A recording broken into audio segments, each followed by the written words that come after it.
Hi guys, welcome back to another episode of Cookmas, where every day in December I'm sharing a new recipe. Today's my favorite Italian recipe that my coworker gave me. So I started off by making my pasta, large pot of salted water, and then I'm going to add a half a cup of olive oil to a pan. And I start this process about halfway through cooking the pasta. Added some salt, a bunch of garlic, and some red pepper flakes, as much as you can handle.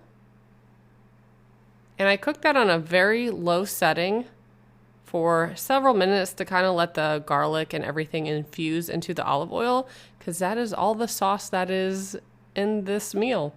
I can't pronounce the official name of this meal, but I will put it in the description box along with the recipe. But my coworker lived in Italy for quite some time, and he gave this recipe to me, and I absolutely love it. Favorite pasta recipe, hands down. So after that's cooked for a really long time, you take some of that reserved pasta water, about a half a cup, and you can add that in.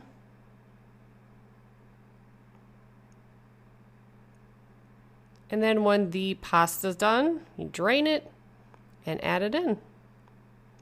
And you're going to toss that to make sure everything's well coated.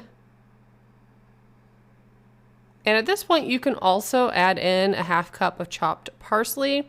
My family doesn't like chopped parsley, so I leave that out. And then when I make my bowl, I add in all the parsley. And I feel like I never really cared for parsley, but parsley is what makes this dish. And I put an embarrassing amount of parsley in.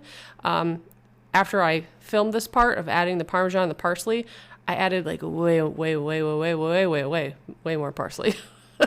It's so good. I hope you guys try this. It's amazing. And if you do, leave me a comment below and let me know that you tried it and what you thought about it. Thanks so much for watching. Bye, guys.